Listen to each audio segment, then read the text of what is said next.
Well, lovely. Thank you all for coming tonight.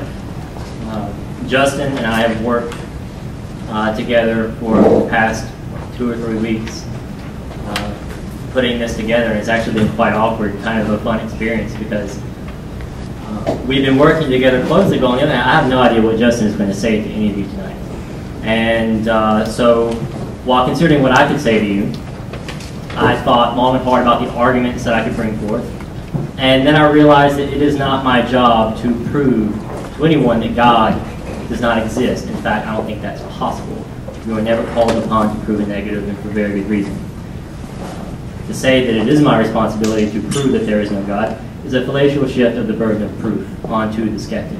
If I said that I could fly and you said prove it, and I said prove that I can't, that wouldn't do at all. No, it wouldn't. Proof is not the same thing in science and in debates or in a courtroom as it is in a colloquial conversation where hearsay and anecdotal evidence and glad feelings can serve as proof of an assertion. That's not how it works here tonight. We cannot discuss proof for God without considering the Christian means to belief, and that is faith. You're saved by your faith in God through God's grace is the typical Christian belief. And tonight I'm addressing theism in general, but Christianity in particular. I believe that most people here tonight come from some Christian background. And so while considering what I could bring before you tonight for an introductory statement, it seemed to me that faith was really the crux of the issue. If we were having this discussion 300 or 400 years ago, there would be no discussion of evidence or reasons for God or reasons to believe in God. It would be faith, faith, faith. Hell, hell, hell. To some considerable extent, the reasons for God or reasons for not believing God was considered a deception and a distraction from Satan. In fact, Martin Luther, the founder of Protestantism, the reason those of you tonight sit here tonight who are Protestant and not Catholic, the reason for that says that reason is a devil's whore, and that there is no greater enemy to a blossoming faith than a richly endowed, adroit reason, and that you should banish her to the most disgusting place in the house, the closets. And that was then, but you can still, pictures are not hard to find of church billboards that quote Luther on this. So, there are certainly varieties of faith. And tonight my operative definition is the one found in the New Testament scriptures in Hebrews. It says that faith is the belief in things unseen and the assurance of things hoped for.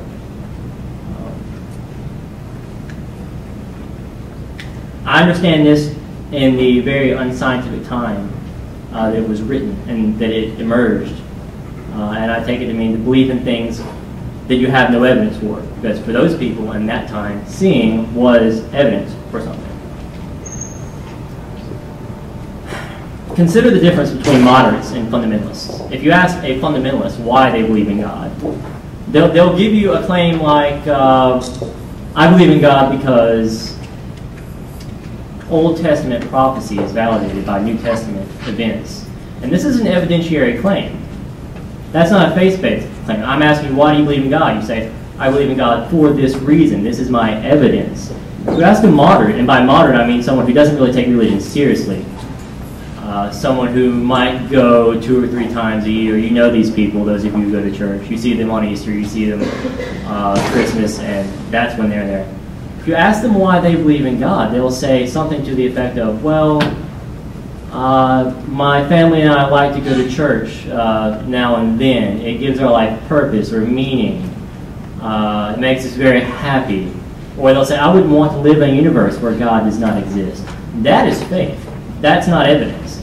So I think that on this point, the moderates have faith nailed. I don't think it's the fundamentalists, who generally have an unrivaled knowledge of Scripture. I think it's the moderates who have the faith that the Bible speaks of. And to realize how much of a non sequitur that is, just plug any other value into God.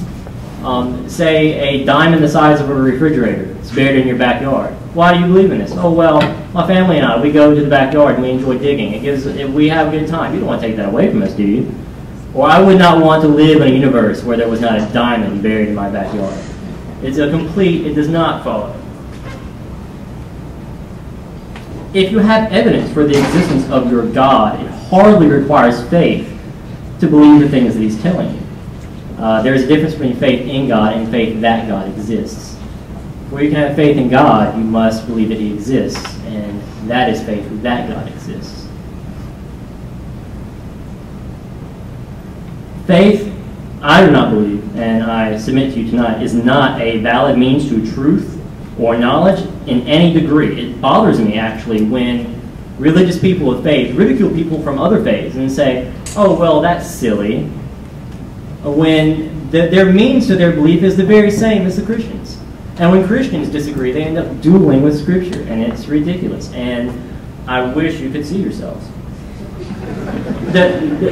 There's actually, the more I've had discussions with Christians, the more I've found the different varieties of Christians, they vary on very important issues.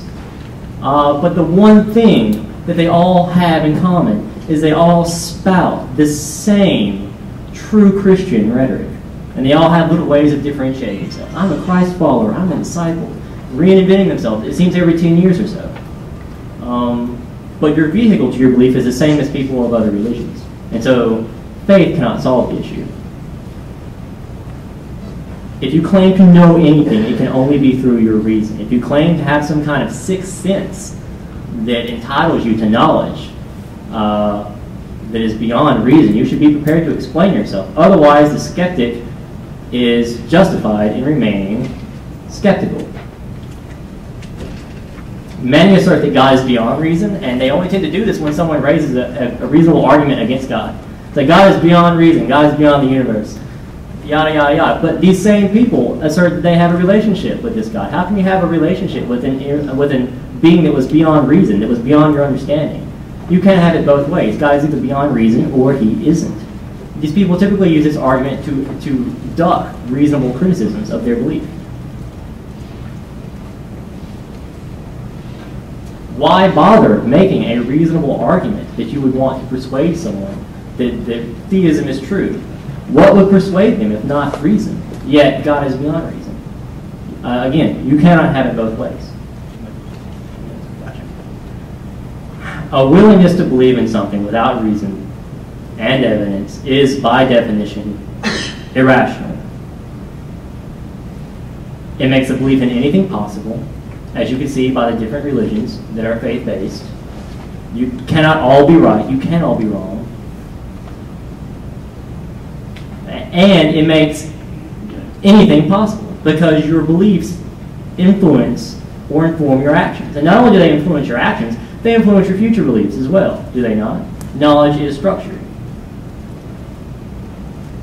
So anything is justifiable for the faithful if they can just get themselves to believe that their actions edify their favorite deity. And that is, by the way, the sinister double meaning to, with God all things are possible. The events on 9/11 were the result of specific beliefs about paradise. Refusing to fund stem cell research is the result of specific beliefs about the soul, the belief that souls can exist in petri dishes.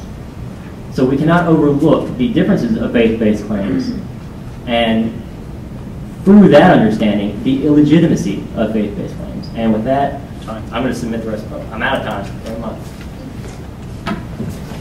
All right, we're going to take 1 minute